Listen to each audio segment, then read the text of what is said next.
Hey, and welcome to the second chapter of my soundtracks on vinyl. So we're just going to get right into it.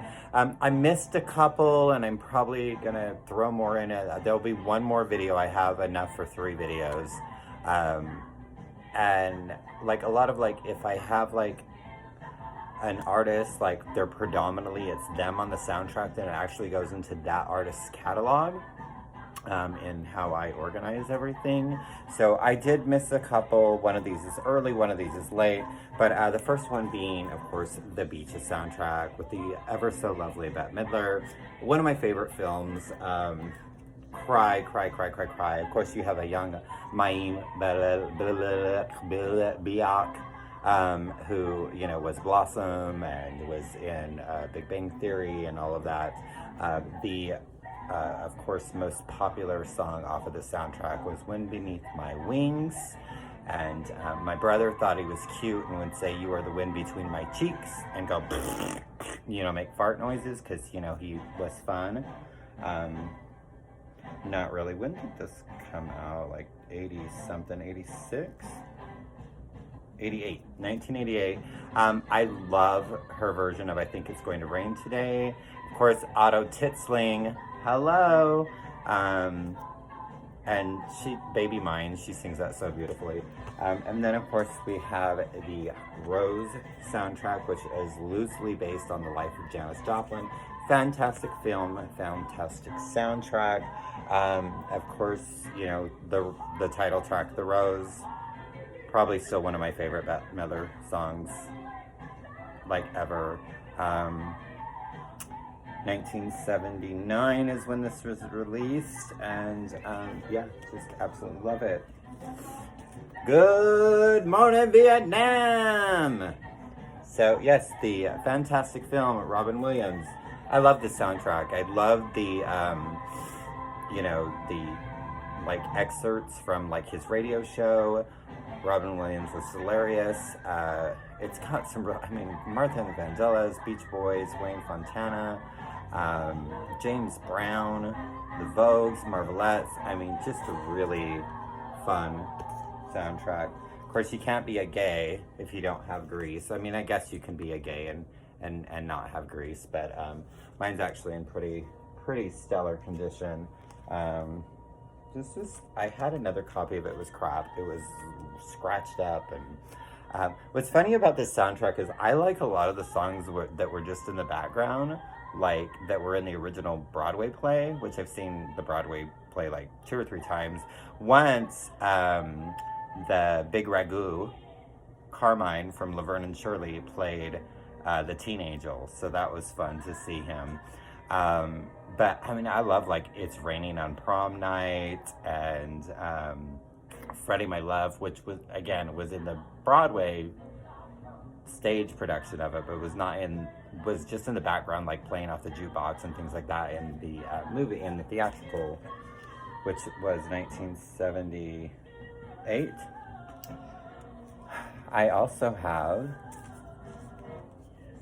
the sequel, sorry, one hand was full, of Grease 2. And I am one of those weirdos that almost likes Grease 2 better. And I know so many people hate this movie. I love Michelle Pfeiffer. He was in the very first episode of 90210. I don't know if you knew that. And then, of course, he was in Empire Records.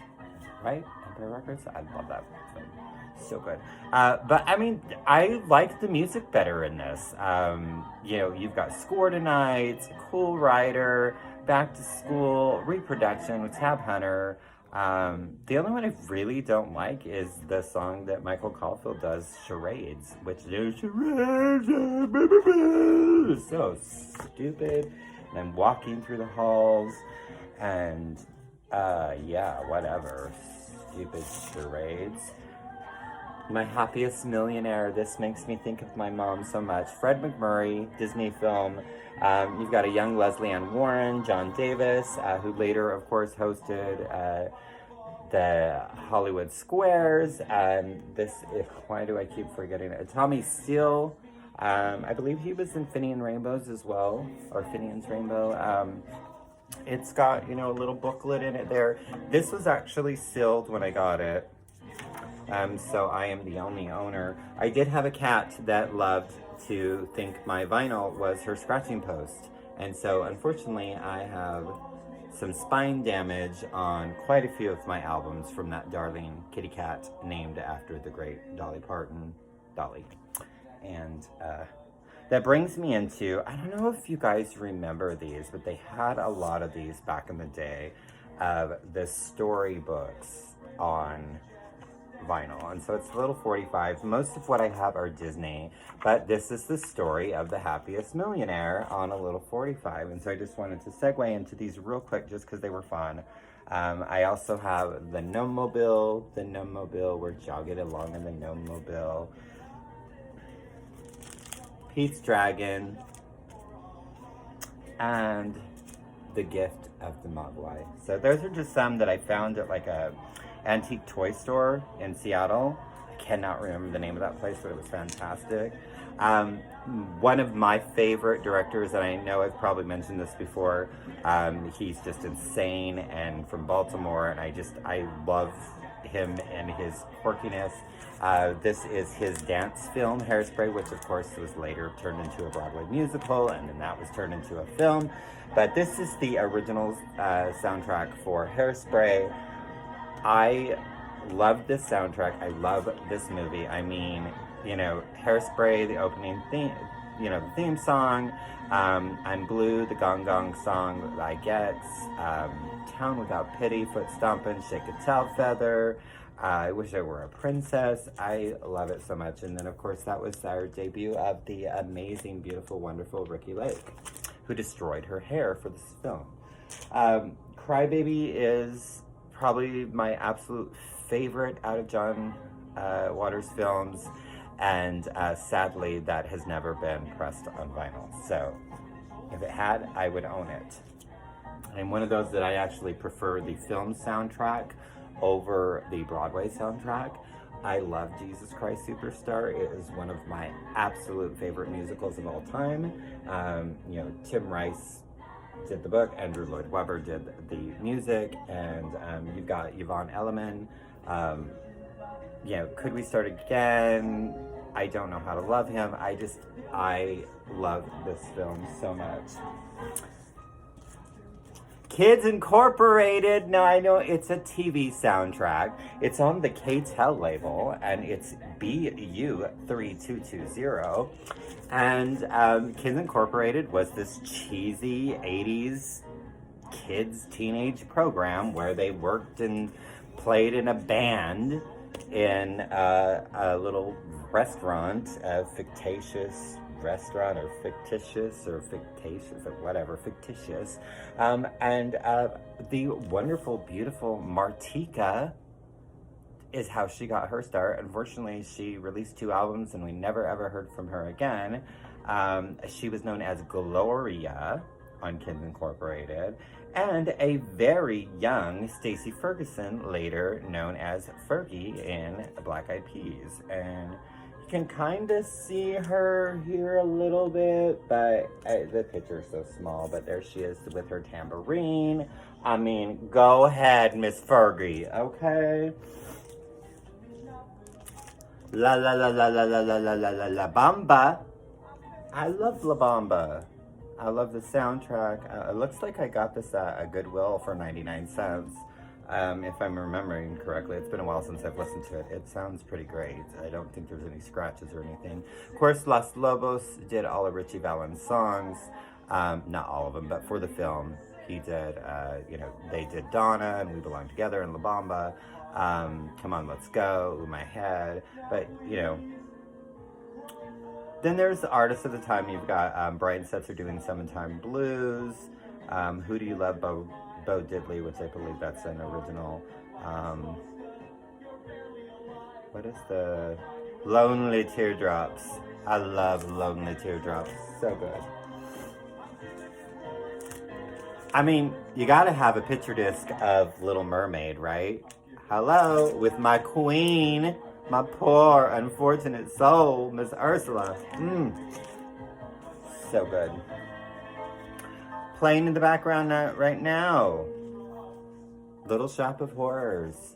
Apparently they are redoing this, and I think it's supposed to be more based on the Broadway because the film had a happy ending, and the Broadway musical did not. Now there is a director's cut of the film that has the not happy ending, where pretty much everybody is dead. But Feed Me Seymour, it's one of my favorites. You've got, Steve Martin. Steve Martin is the dentist. Rick Moranis is as Seymour.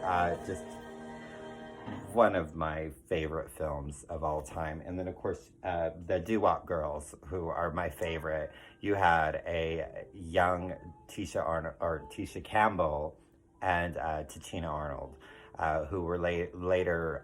Tisha did Rags to Riches, which only did 2 seasons, which I absolutely adored that TV program. I have the box set of the entire series, and then her and Tichina both went on to do Martin. Lost Boys. Hello. Cry, little sister, Gerard McMahon. Cry, little sister, thou shalt not sing, Craig. No, don't do it. Of course, it's got songs by NXS with Jimmy Barnes. There's 2 tracks by them, Good Times and Laying Down the Law. It's just a fun soundtrack. And Roger Daltrey does Don't Let the Sun Go Down on Me, the Elton John and Bernie Taupin song. So, great film. I love Lost Boys. Of course, gotta have some Mary Poppins. This is a different, I want to say this is the 1973 pressing. I had the OG, but I liked the cover for this one better, and this is actually in better condition than that one was, so I chose to keep this one and give the other one away. But a spoonful of sugar really does help that medicine go down. It really, really does, and you need to feed them damn birds. Feed them. Tuppence a bag. So, people either love or hate Moulin Rouge, and this is going to always be a special movie to me because Moulin Rouge is, and I know it seems kind of late in life, and this was like mid-2000s. I can't read because I'm blind. Can't read the date. But it was the first movie I ever went to by myself. I'd never gone to a theater at that point by myself. I'd never been to a concert by myself. I had never been to a restaurant by myself. I was always weird about that. I wouldn't go places alone. And I was going through this time, and I was like, you know what? I really want to see this movie. I think I had called in sick for work, but I wasn't really sick. And I was just like, you know what? I'm going to go see Moulin Rouge. I've been wanting to see it. I loved every second of it. I loved how creative they were with the music and the dancing and the story, and how they, mixed these songs together that you didn't think would work. And, of course, the remake or whatever cover of Lady Marmalade with Christina and Lil Kim Bring It To Me Down, and Maya in Pink, and that was always fun. And you've got David Bowie doing Nature Boy. Just the Elephant Love Medley is probably my favorite. I was surprised that Nicole and Ewan could actually kind of sing, so I was really happy when I found this on vinyl. Next 3 are kind of in the same realm, and yes, of course I have them because it's my childhood. It's I don't know, a lot of who I am was growing up watching the Muppets. So the very first Muppet soundtrack. I do need to upgrade my copy. This one, of course, has the beautiful masking tape. Holding it together is the way I purchased it. Someone's damn initials on there. It sounds okay, but it's the only, I wanted to find it in a store, and it's the only time I've actually ever seen it in a record store. I think I paid maybe $4 or $5 for it, so it wasn't a lot of money that I spent on that. Then I have the Muppet Caper, which was the second film. This one was actually sealed when I got it. It is a cutout. You know, hey, it's a movie, the first time it happens. Just, you know, my friends, my Muppet friends. And, God, what was I like? Maybe 10 when this movie came out? Maybe a little bit younger than that. And there was this girl at church. My mom was over the young women's, and she was probably like 16 or 17 at the time. Her name was Rhonda. And we were talking about that. I was so excited that a new Muppet movie was coming out. And she said, well, I'll take you to it. And I took it as like I was going on a date. So I'm this little young boy going, and she's buying me popcorn, and it was so exciting. And I actually still randomly every once in a while will speak with Rhonda. So it's been a few years. That makes me think, you know what, maybe I should contact her. But yeah, just my memory with that movie is you know, it was my first date. It wasn't really a date, but that's the way I saw it as a little 10-year-old. And then the last one, the Muppets, well, the last one that matters, because after this, all the movies do not have Jim Henson, and so they matter, but they're not as important. Muppets Take Manhattan. I think out of the three, this might be my favorite. Some of the best cameos. You've got Joan Rivers, you know, a pat-a-pat for you, a pat-a-pat for you. So just, yep. And I saw all three of them in the theater. So the last one I have for this segment, unless you grew up LDS like I did, you may not have a clue what I'm talking about, but this is the original Broadway recording or musical recording. I guess it wasn't really on Broadway. So, My Turn on Earth. And this is basically taking you through life's journey with a group of kids with all these fun little songs. I had a really poor copy of this, and I recently upgraded it. It was sealed when I got it. It is obviously not anymore. But, you know, the golden rule is a terrific tool. It says, do unto others as you would have others do to you. Yeah, I just have so many memories of this. Of just we had it on 8-track, which I actually have the 8-track tape. And whether, you know, you're religious or not, it's fun. And I really enjoyed this as a youth, and I still every once in a while I'll put it on and play it and just be flooded. My friend Heather and I, we had every song memorized, and we would dance around in the living room, and we'd make up little skits to go along with the songs. So yeah, the golden rule was probably our favorite. And yeah. Trinity is you. Oh, it's so good. I know that's so freaking cheesy, but yeah. So I shall bid you adieu with My Turn on Earth, done lyrics by Carolyn Pearson and music by Lex D. Azevedo. And he also, and I can't remember if she did the lyrics or not, but also did another one that I'll talk about later, because I have that soundtrack as well. So thank you for watching. Thank you for being you. Thank you for being a friend. Travel around the world. Okay, that's the wrong thing. Thanking you.